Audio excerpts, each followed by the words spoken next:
Welcome to the last session of the day. So the first talk will be by Julianne Chung from Virginia Tech, and the title is up there: Advancements in Hybrid Methods for Inverse Problems. Great. Thank you, Mario. And I would like to begin by thanking the Newton Institute for the invitation and the opportunity to be here. It's been a really wonderful time so far. I'd also like to acknowledge the National Science Foundation for helping to support this research and my career. So today I'm going to talk about some new methods for solving some very large inverse problems. And all of these methods fall into a class of methods called hybrid methods.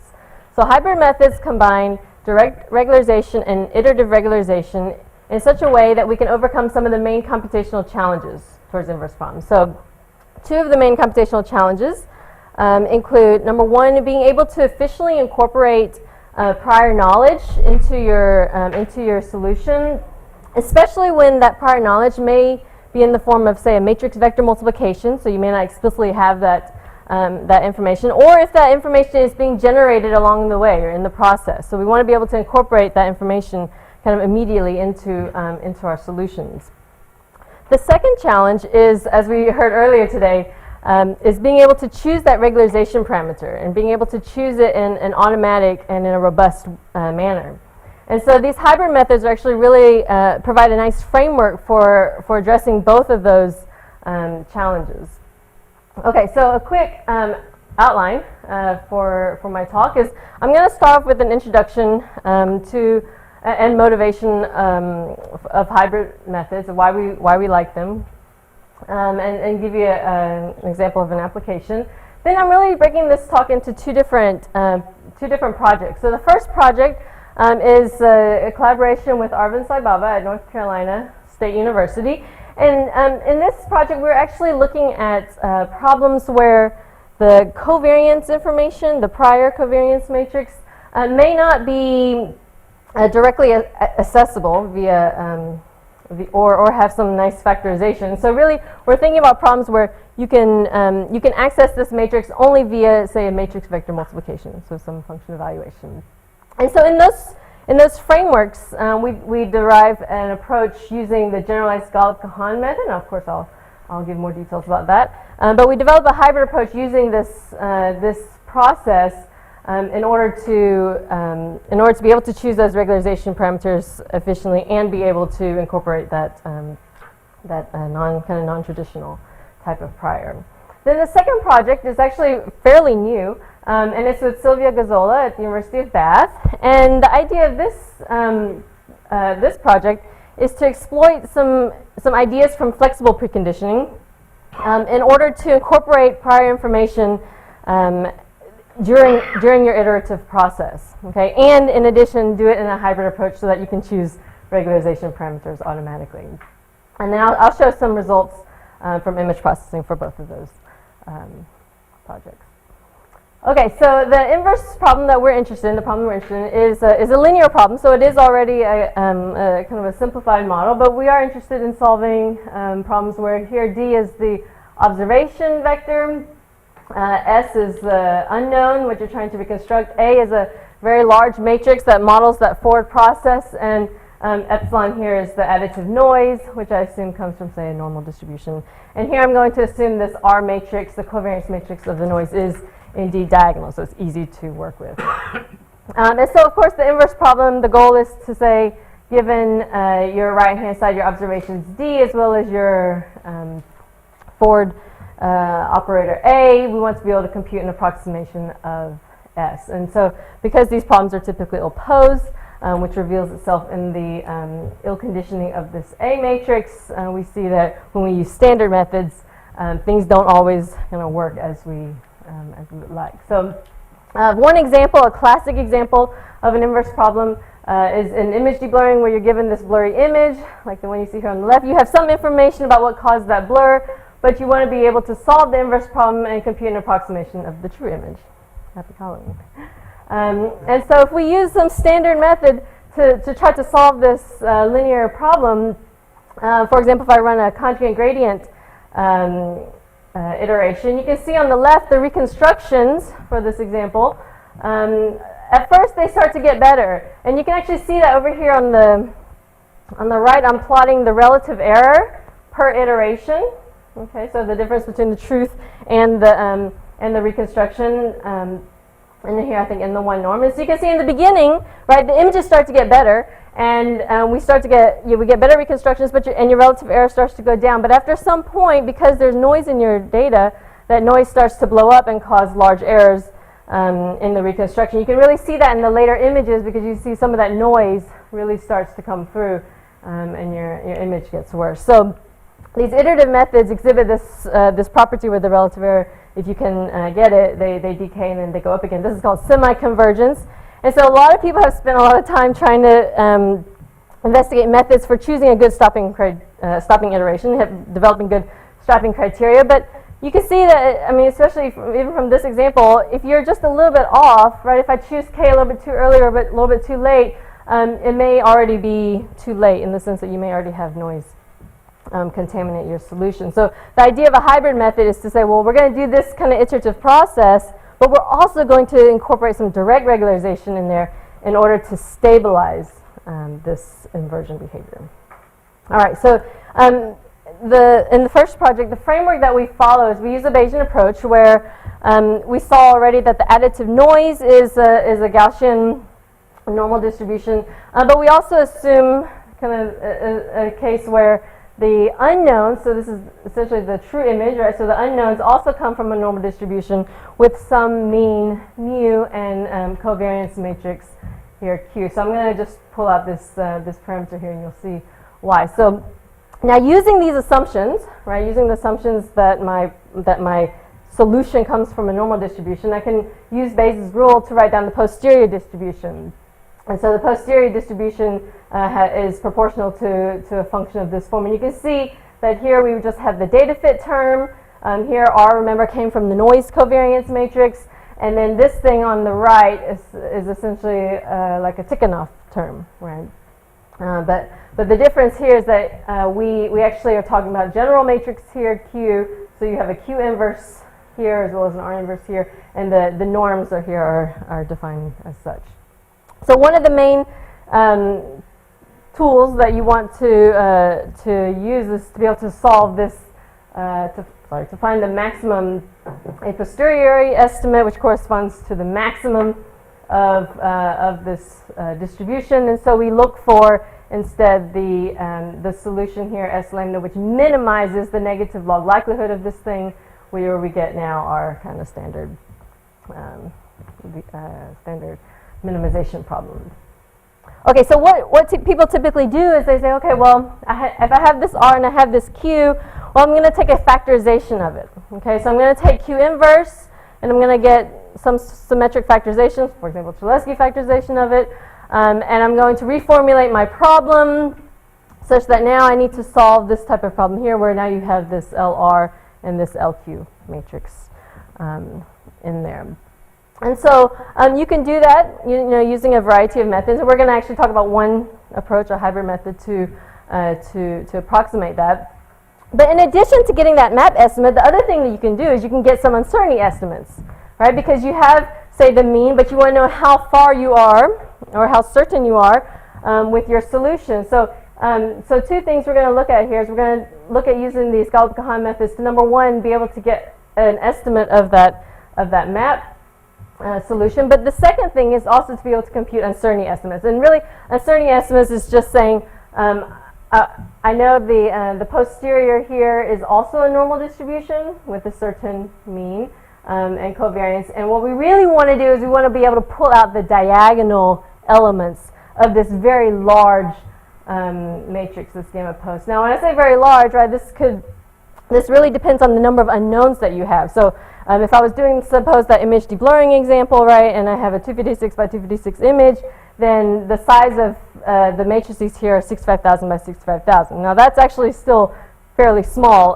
compared to some of the real problems that we're interested in solving. So these are very large matrices, and really working with them and accessing them can be really difficult. And so we're going to look at these generalized Golub-Kahan methods because they are flexible in that you can incorporate various types of covariance matrices here, these Qs. So in particular, we're going to look at these Matern kernels. So it's just It's just the type of kernel which defines this Q matrix here. Okay, so it's essentially like a convolution matrix.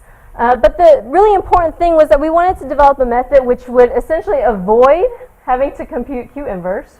Right? We don't want to. We just have the ability to apply Q to any vector, but we cannot actually get the inverse matrix. We also cannot get a factorization of that matrix. So here, remember, LQ came from the say the Cholesky factorization of Q. So we want to be able to develop a method that avoids Q inverse, avoids the factorization LQ, and avoids the inverse of the factorization LQ inverse. And then we definitely want to be able to choose that regularization parameter in an automatic and efficient manner without having to do like many solves, and we want to be able to find a good stopping criteria. We also want our method to be robust. And what do we mean by that? Well, we want to be able to say that if we're going to run this hybrid approach, right, that this is related or somehow equivalent to some other problem, right? Supposing we maybe had a good choice of the regularization parameter, we want to be able to compare to make sure our approach is stable. And so we have some nice theoretical results that show different equivalences. Okay, so let me give you a little information about the Matern kernel. So remember, we're assuming now that our unknown S comes from a normal distribution, and this Q matrix, right, we're saying it comes from a Matern class of kernels. So essentially we can think about this matrix Q as, you know, every single element of that Q matrix is evaluating this kernel function for some distance, some spatial points xi and xj. And so it turns out that for special cases of these parameters nu and alpha, so this is actually the function, it's kind of nasty, it's not so important, but you can see that for certain examples you actually get like the exponential kernel, or you get a Gaussian kernel. And so here on the left you can see how the kernel, how it decays, so for various values of nu, and then on the right you see various realizations of that kernel. So you can see they can look very different. Right? Some are a little bit more smooth, like this yellow curve. Some have a little bit more detail, like the blue one. Okay, and so when we use these Matern kernels to define our covariance matrices, well, if we were dealing with a small enough problem where we could actually construct this Q matrix, that Q matrix would actually be quite dense, and so therefore very expensive to store, very expensive to compute. In particular, a dense million by million matrix would require 7 terabytes of storage, so pretty much impossible to do. However, there's been a lot of work, in particular from the geoscience, geostatistics fields, on how to evaluate Q times a vector and how to do that efficiently. So they developed a variety of approaches, some FFT ones, some using hierarchical matrices, multiple methods. And essentially, they've been able to show that, you know, being able to do that matrix vector multiplication, which if I actually constructed this huge Q matrix and did matrix vector multiplication, it would be O of n squared, right? It's very large. That they are able to, using these efficient approaches, you can reduce it to O of n log n for storage and O of n log n for the matrix vector multiplication. So it's very fast to be able to do matrix vector multiplications with this Q, but actually forming that thing or even getting a inverse of it or getting a factorization of it would really be a lot of effort, computational effort. So we want to be able to work with Q directly, or matrix vector multiplications with Q rather than, you know, the inverse. All right, so that's where we get to these generalized Golub-Kahan methods. So remember, one of the things we want to do is be able to compute this map estimate and be able to compute it efficiently. And so kind of the typical thing that you would do is you would say, okay, I have this problem, let me just form the normal equations, right? I get this thing up here. This is just taking the original problem and forming the normal equations. Then now suppose I do a particular change of variables. Various possible change of variables have been suggested in the literature, but here we're going to take a particular one where we let x be this Q inverse S minus mu, b equals d minus a mu, and you may not actually see why at first we do this, but after you do that change of variables, you get down to this problem here, right? So this is what I need to solve. I need to solve for x here, right, to be able to get my map estimate.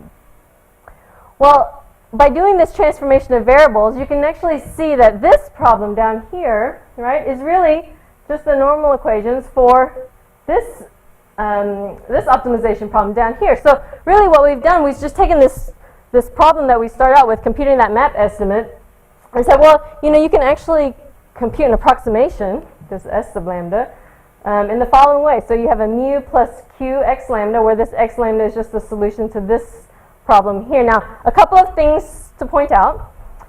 So first of all, you see now we have a q matrix in here in the coefficient matrix. So that means if we're going to run an iterative method, right, we're going to have to do matrix vector multiplications with q as well as with a. And then here we actually have this regularization term, which kind of looks like Tikhonov, but in fact you have this q matrix here, right? This is the q norm here. So we're going to talk about how do we efficiently compute approximations to this optimization problem. And once we get it, well then getting the solution to our original problem is no problem, right? Because once we get x lambda, we just plug it back in here to get our s lambda. Okay, so the basic idea of a generalized Golub-Kahan bidiagonalization really follows from the standard Golub-Kahan bidiagonalization, if you're familiar with that.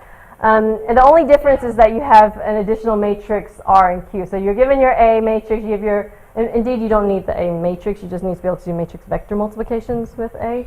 But you have access to your A, you have your right-hand side B, your two covariance matrices R and Q, and you do some initialization such that at each iteration, what do you have to do, right?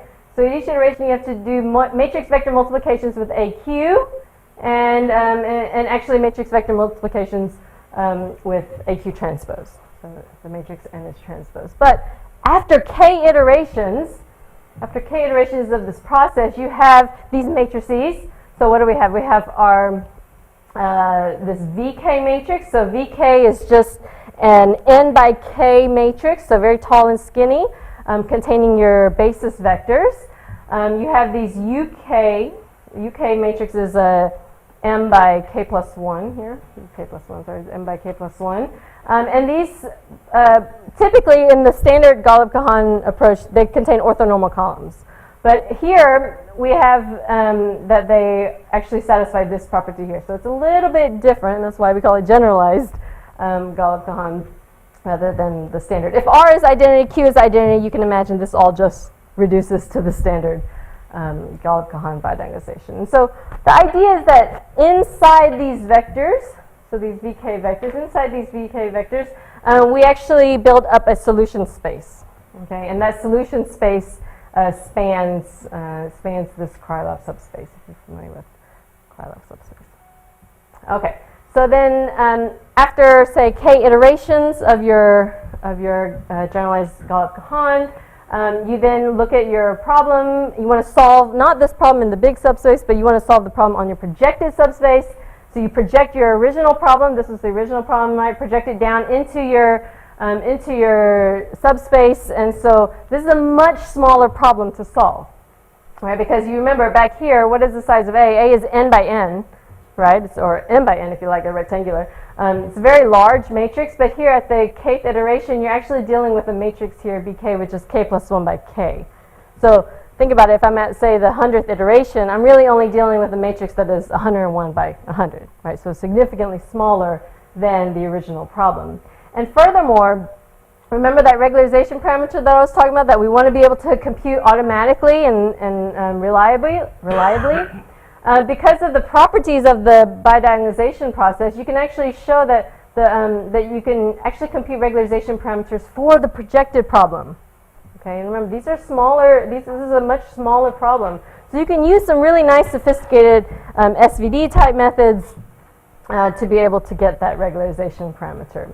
Now, in terms of kind of intuition as to, you know, when you do this, what is really going on to your problem, you can actually look at this projected problem. So if you can look at this bidiagonal matrix, this BK, and you can actually show that the singular values of this projected matrix here actually approximate those of this matrix here. And if you don't remember, that one actually came from the very beginning when I was saying, well, suppose you had a factorization of Q, or Q inverse even.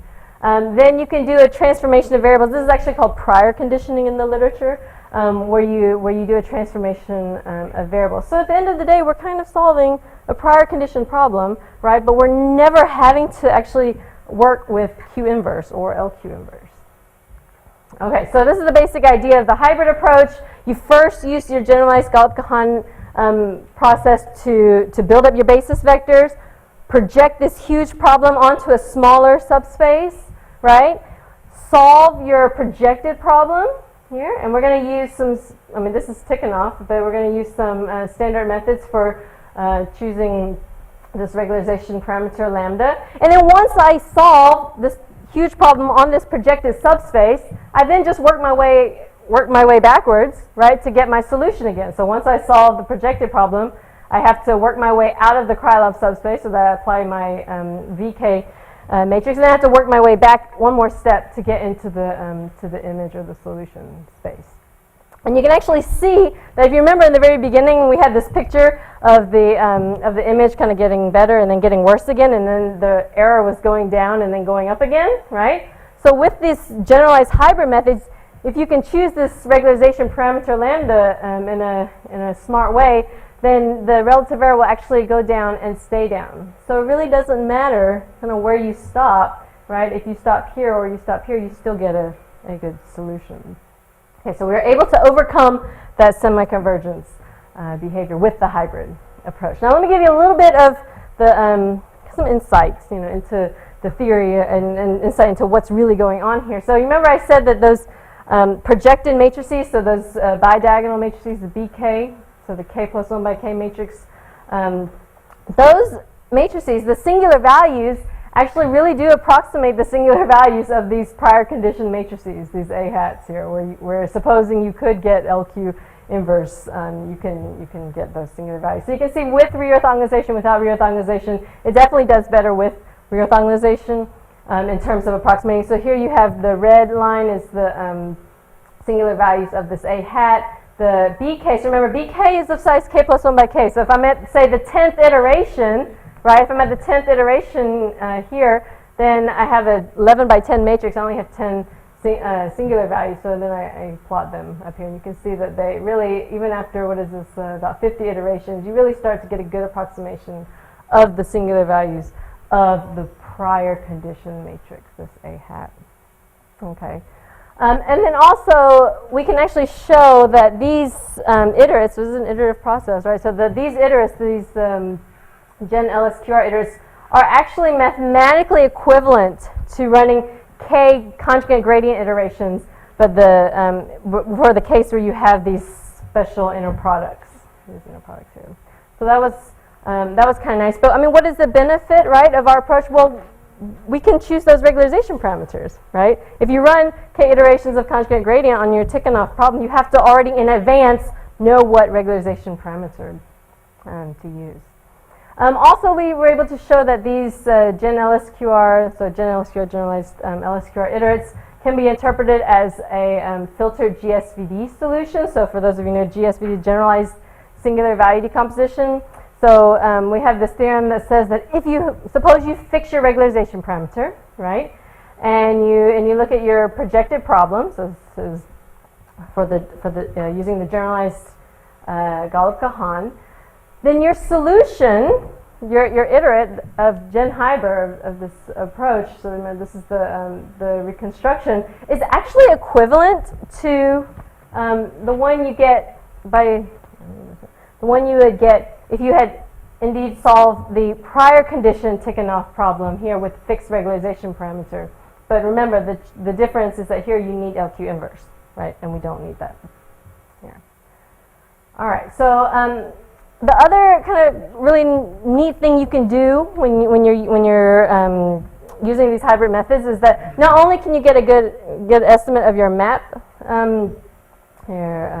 estimate, but also you can be able to compute those variance estimates. So you can get diagonals of approximate diagonals of the posterior matrix. So remember, this is the huge matrix, right, n by n, that we would like to be able to get the diagonals out of that matrix, because the diagonals will tell us how confident we are with our reconstructions.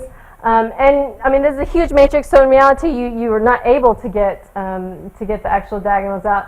And what we're going to do is we're going to say, well, you know, after k iterations of our iterative process, we have all of these things just lying around, right? We have our bidiagonal matrix, we have our basis vectors in the VK, we have the UK vectors, right? These are just lying around. Why not use them to help us at least approximate those uncertainties or those variance estimates? And so this is the idea we have, which is to take the projected problem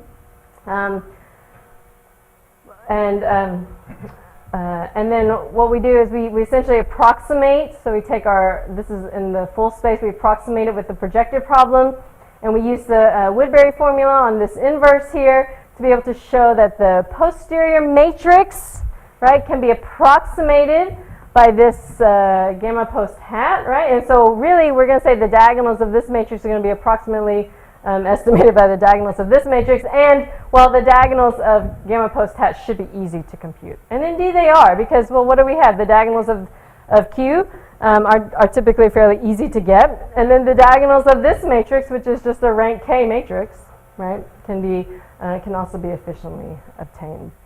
All right, so we're able to compute those variances, and the important thing is, you know, we're computing variances for, say, millions of unknowns, right? So these are really huge problems that, you know, typically you wouldn't be able to even get variance estimates for those. Okay. All right, so I want to show you an example. This actually is an example of a dynamic inverse problem, because and dynamic means that your solution that you're trying to reconstruct actually changes over time. So so you need to take into account kind of that temporal change. So this is actually an application.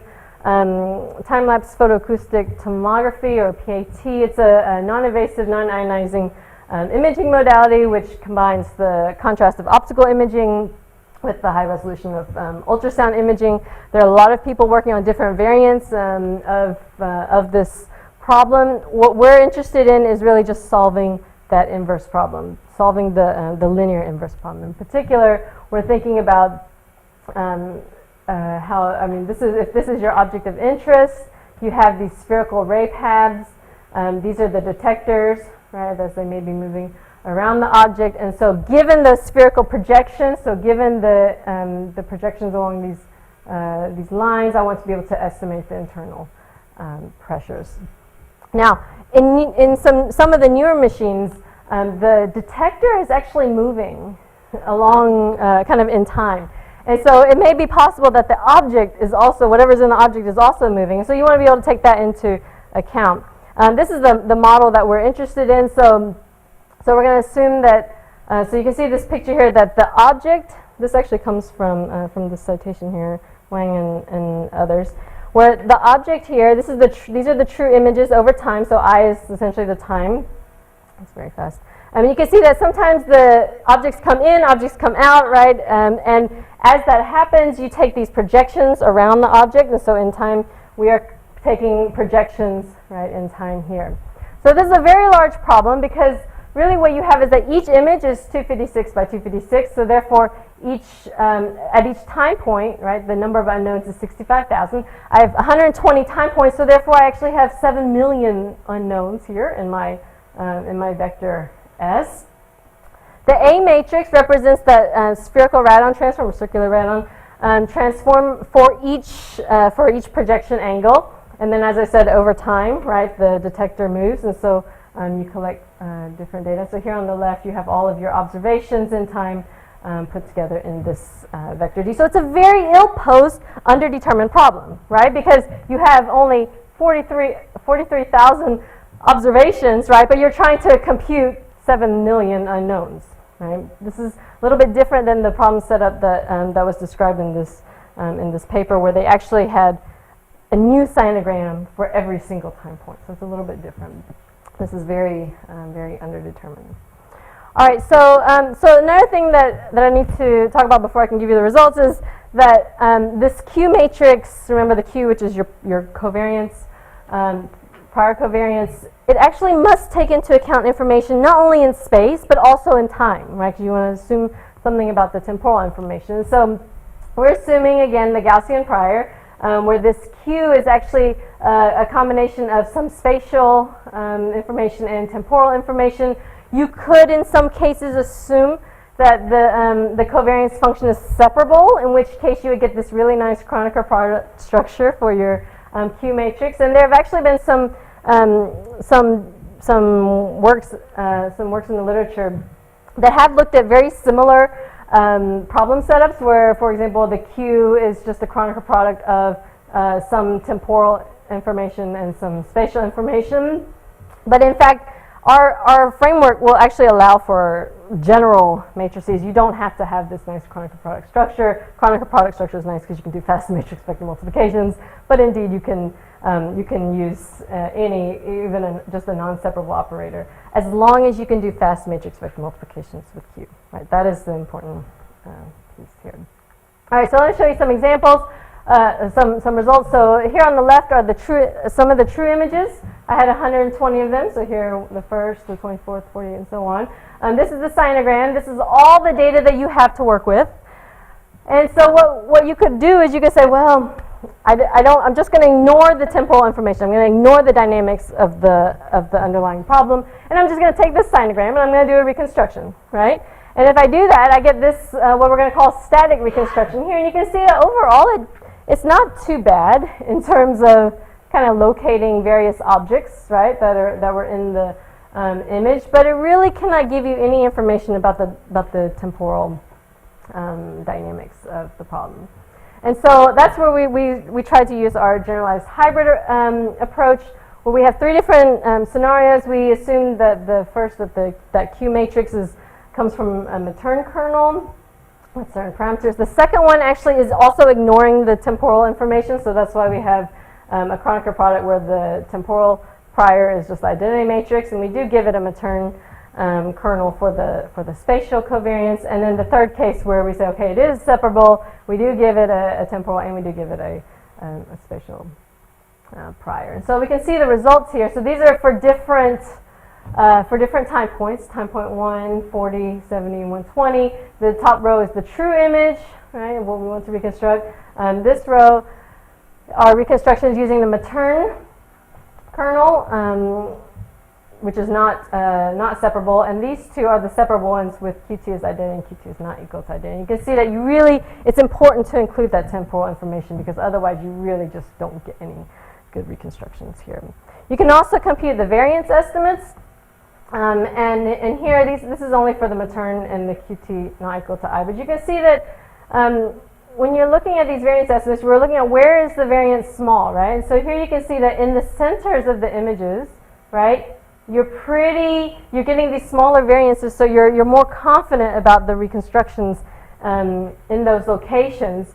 But if you look maybe over time, right, so this is time is 1, this is time is 20, really the beginning and the end time points, you don't trust them as much, right, because you don't have information coming in from both sides. You only have it coming from one side. And these are actually pretty fast to get reconstructions, fast in, I guess, our terms.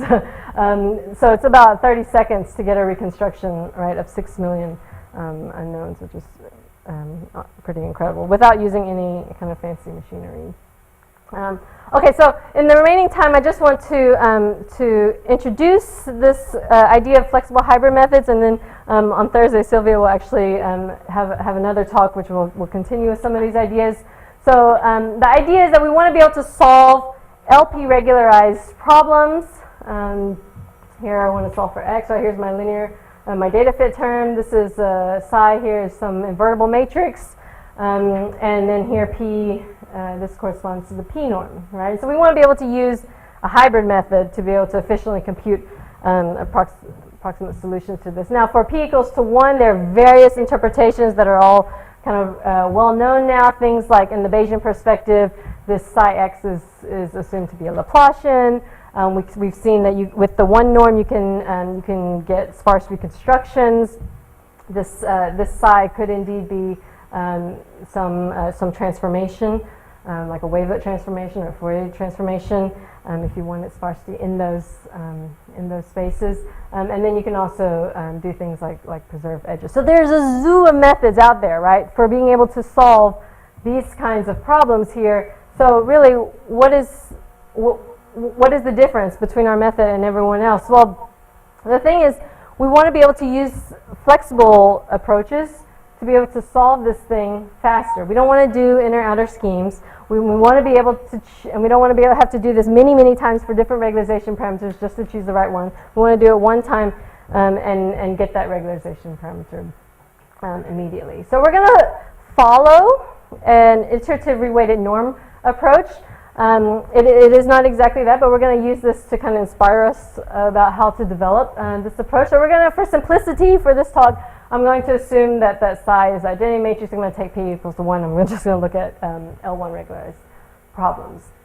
So the basic idea of IRN is that I take that one norm, right, and I approximate it with a sequence of 2 norm problems. And so this L matrix, in this case, is just a diagonal matrix. And of course, you can always add a little bit of a parameter here just to make sure you don't divide by 0. But we're going to assume that this Lx is indeed invertible. And so in the IRN algorithm, you're just taking an iterative approach, but at each iteration, right, so at each iteration, you have to solve this L2 penalized problem, right? And indeed, you can actually take this problem now and do a change of variables. So let, where am I doing? So let this define that thing to be, say, y, right? And you can, instead of solving this problem at each iteration, you can just reformulate it to solve this precondition problem. Right? So this is almost like that prior condition stuff. This precondition problem, and then put it back in the loop. But you see, kind of the challenge is that you're having to solve an optimization problem at every single iteration, right? And that can get very expensive. So what Sylvia and Jim proposed in 2014 was actually to look at a flexible Arnoldi approach. And so the idea is to use some of these ideas from flexible preconditioning to be able to build a good subspace.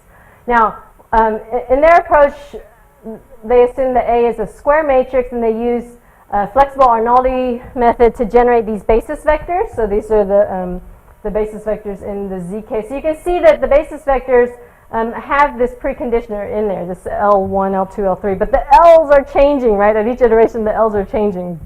But you can incorporate that kind of very nicely in a flexible process, such that after k iterations, you have this matrix zk, which is n by k. You have this matrix vk plus 1, which is n by k plus 1. And hk, which is k plus 1 by k, it's upper Hessenberg, that satisfies this relationship right here.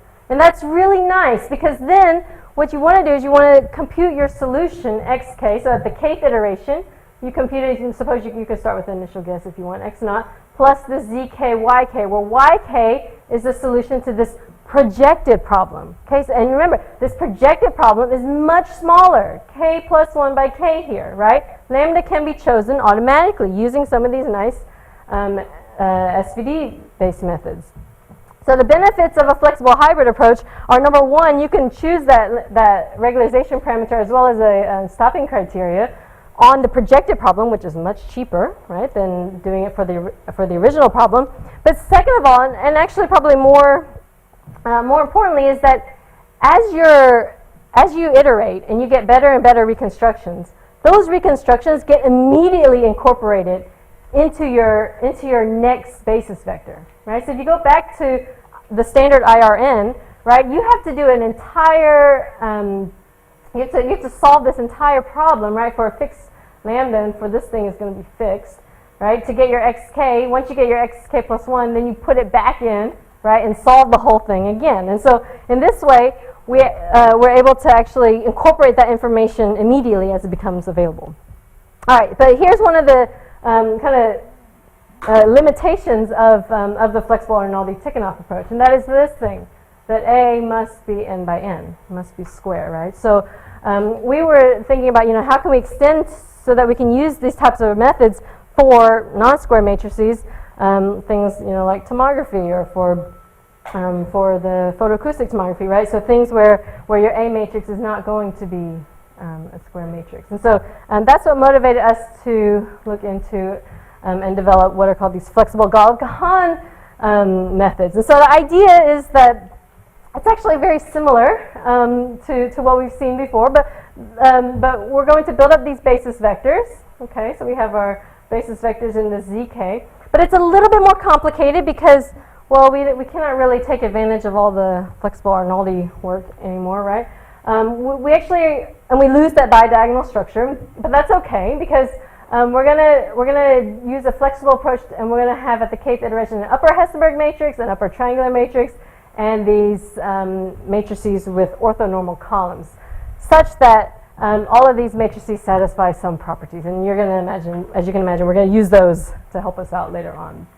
If I choose LK to be L, right? If we fix the preconditioner, we get just your standard precondition Golub-Kahan.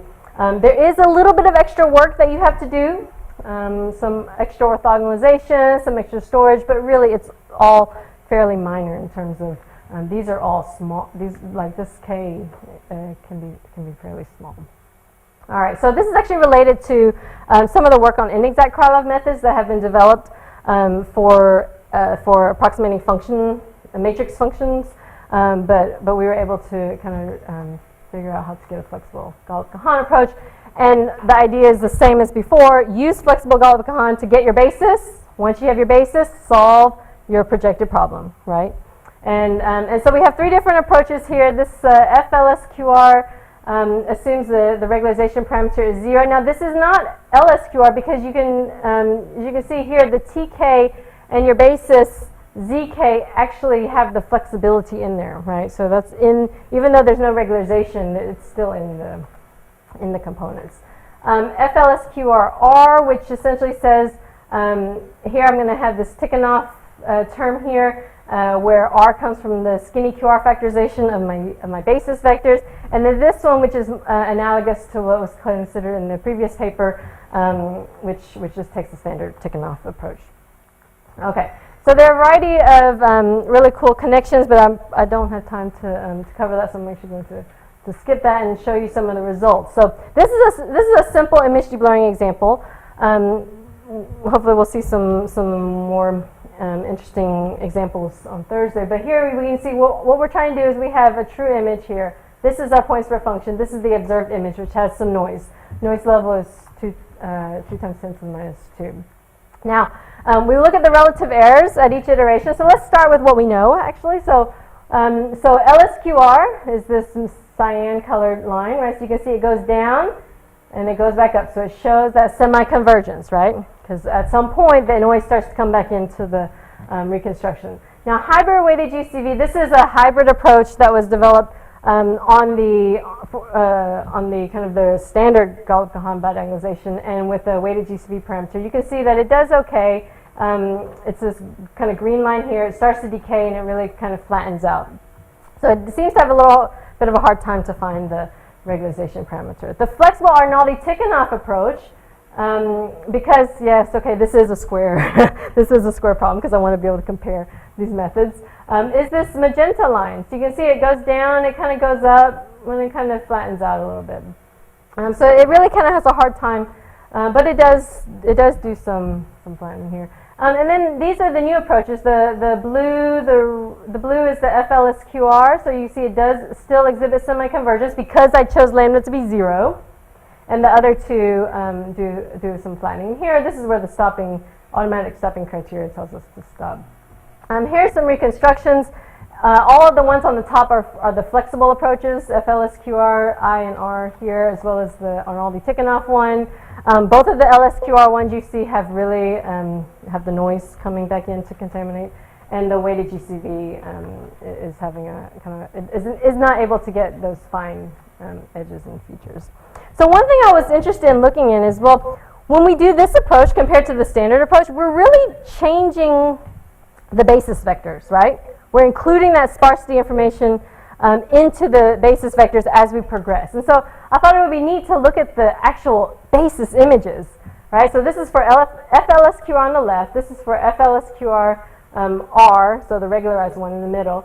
And then this is the hybrid one, so just the standard Golub-Kahan. And you can see that in the beginning, right, already in the beginning, these flexible methods are able to to kind of sparsify, right? Sparsify those regions where we know the image is sparse. But then in the later iterations, FLSQR, right, it's good for a little bit, but then after a while, you really start to get just more, I guess, more details, non-sparsity in those regions. So you can see the flexible methods are really great at building up a good basis for your reconstruction. So hybrid methods are really nice. They're automatic. You can choose regularization parameter.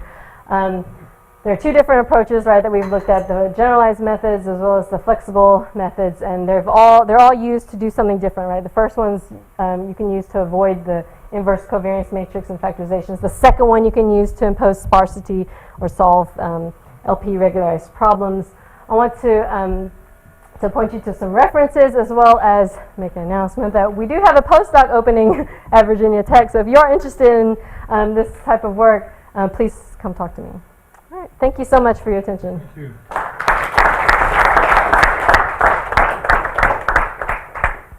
We do have time for a couple of questions.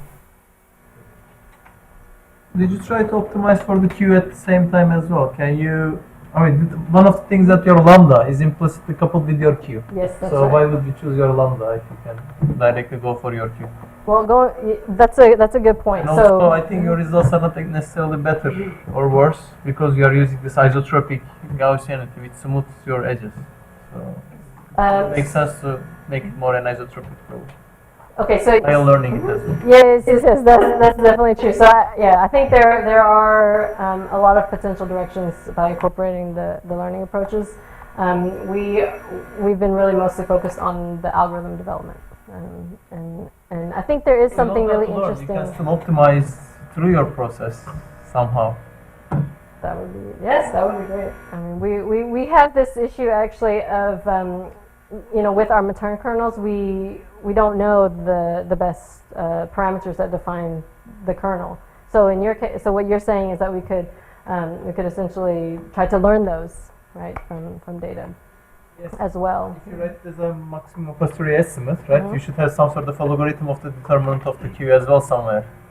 Because you're only looking at the exponential parts of your probability distributive function, not necessarily the normalized version of it's not the full bias Right. Yes. in its form. That's true. That's a good idea. Thank you. In the dynamic path problem, am I right that you didn't have any motion there? You had the pixel values changing in intensity. Yes, that's right. That's the reason you can decouple in space and time. Yes, exactly. So we If you have motion, it gets a bit worse. Yeah, we've looked at that problem as well. It actually does work. You probably cannot have such a strong temporal prior because you want to be able to distinguish that motion.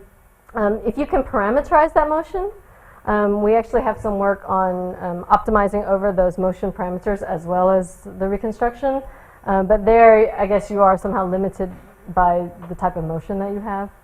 But the nice thing with the dynamic problems is that, yes, you do have to include that temporal prior, but you don't have to have that parameterization of how your image changes over time. Because here you're really solving for every image in time. That makes sense. One last question.